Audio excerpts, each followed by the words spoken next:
This is my story. This is my song. The first thing that comes to my mind about my mother is that she was a giver. And then educator, I would say a giver first. I think my grandmother was resilient. She was one that was just a true light in the community, are words that I think that come to mind when I think about my grandmother. Raising my Savior all the day long. So my mother's journey to get to Lancaster was that she graduated from college at South Carolina State. When she got out of college, she also taught school, which I think is an important piece. She taught in South Carolina School District. Moved to Lancaster in the early 50s, married my father, and then decided that to continue her journey with education, because that's what she had gone to school for and now had the experience to do it here. When she arrived, she applied for other educational teaching positions. They would tell her that there would be positions that were available.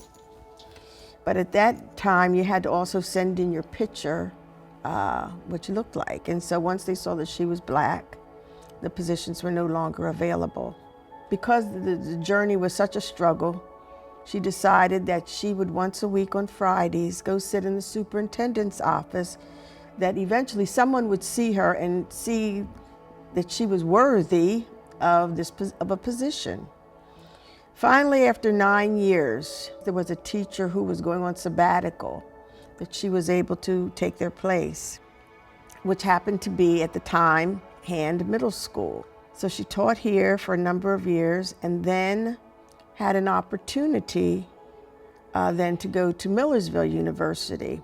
Not only was she the first African-American female in the school district of Lancaster, but the first African-American female at Millersville University as well. The lessons that I learned most from her is resilience and perseverance, to keep trying, to know that it's okay when you need to kind of take a rest, to regroup, to figure out your direct path and the journey and impact that you plan to make with your life.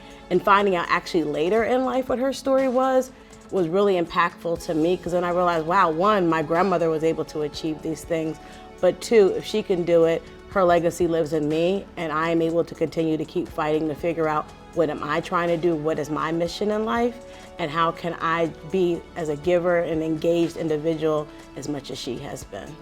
What led us to form the Hazel I. Jackson Foundation was that we felt that my mother's legacy, the history here in the city of Lancaster, needed to be continued because of all that she had done, whether it was through education, whether it was through her civic duties, whether it was with her work in theater, just a variety of things that she did that actually we feel have a real foundation here in Lancaster.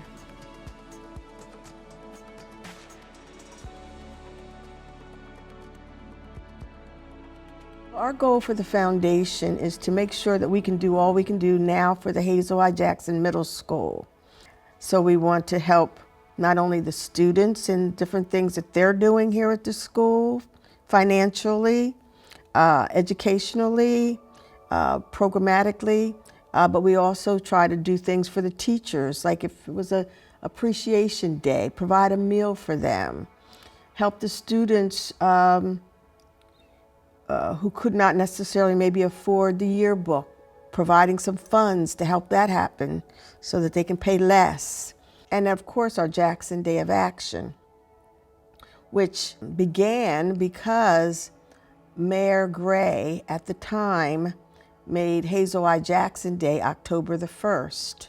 And so we decided once the school was renamed, and it was around, that day was at least around the beginning of the school year, that we would then always have a Jackson Day of Action to kind of show the piece around her civic duties.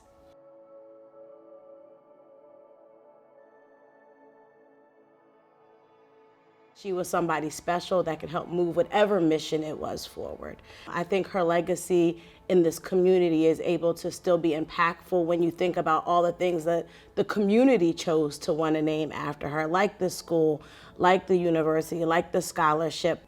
Being able to keep her name still alive has been very, very impactful. Students that go to Jackson and receive her scholarship, I think they carry a legacy of perseverance, strength, understanding the arts and the humanities, what literature will prove in your life. She was definitely a big reader, and being involved in books and words and the power of them helped to shape who you are as an individual in your educational process and what you're interested in doing.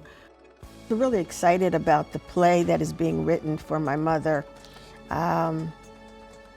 Before my mother passed, she wrote about 4 short stories on her life, whether it was dealing around her classroom while she was in school as a youngster herself, to being a teacher. But these stories, we took these stories and a CD that she had done that was around her career, and were able to write the story of her life, which is just a wonderful gift, we hope, to give back to Lancaster in terms of, for our family and to Lancaster, for them to really see her whole story.